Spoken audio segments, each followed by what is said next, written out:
The Passion of our Lord Jesus Christ, according to St. Matthew.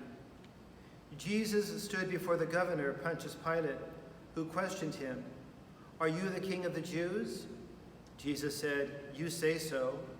And when he was accused by the chief priests and elders, he made no answer. Then Pilate said to him, "Do you not hear how many things they are testifying against you?" But he did not answer him one word, so that the governor was greatly amazed. Now, on the occasion of the feast, the governor was accustomed to release to the crowd one prisoner whom they wished. And at that time, they had a notorious prisoner called Barabbas. So when they had assembled, Pilate said to them, "Which one do you want me to release for you, Barabbas or Jesus called Christ?" For he knew that it was out of envy that they had handed him over. While he was still seated on the bench, his wife sent him a message, "Have nothing to do with that righteous man. I suffered much in a dream today because of him." The chief priests and the elders persuaded the crowds to ask for Barabbas, but to destroy Jesus. The governor said to them in reply, "Which of the two do you want me to release to you?" They answered, "Barabbas."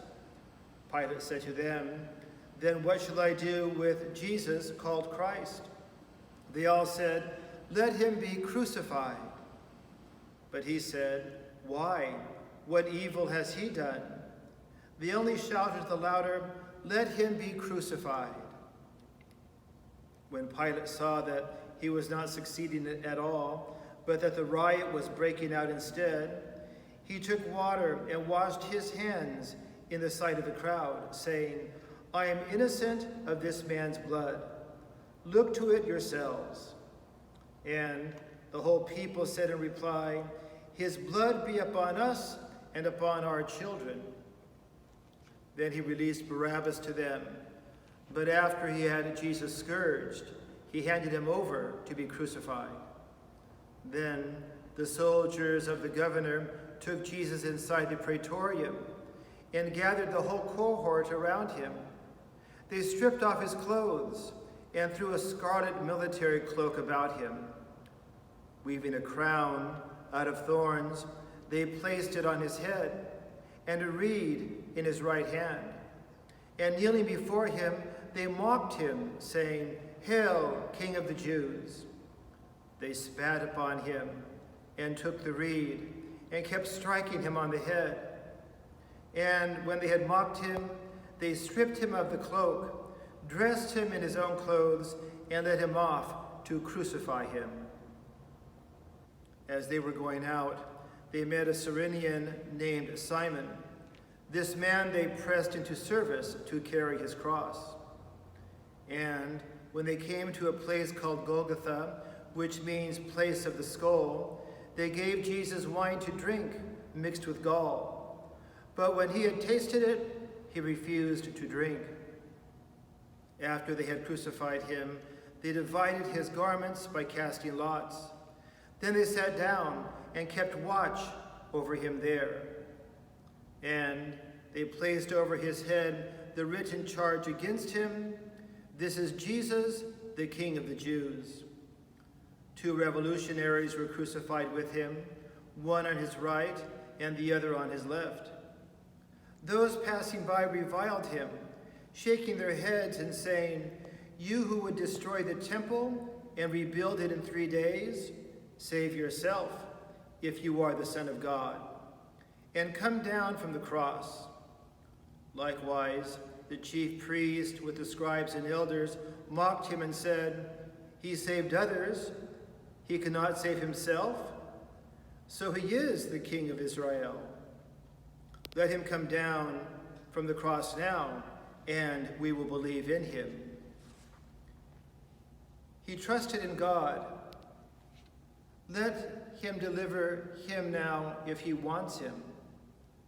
For he said, "I am the Son of God." The revolutionaries who were crucified with him also kept abusing him in the same way. From noon onward, darkness came over the whole land until 3 p.m. And about 3 o'clock, Jesus cried out in a loud voice, Eli, Eli, lama sabachthani, which means, my God, why have you forsaken me? Some of the bystanders who heard it said, this one is calling for Elijah. Immediately, one of them ran to get a sponge. He soaked it in wine, and putting it on a reed, gave it to him to drink. But the rest said, wait, let us see if Elijah comes to save him. But Jesus cried out again in a loud voice and gave up his spirit. And behold, the veil of the sanctuary was torn in two from top to bottom. The earth quaked, rocks were split, tombs were opened, and the bodies of many saints who had fallen asleep were raised. And coming forth from their tombs after his resurrection, they entered the holy city and appeared to many. The centurion and the men with him who were keeping watch over Jesus feared greatly when they saw the earthquake and all that was happening, and they said, truly, this was the Son of God. The Gospel of the Lord.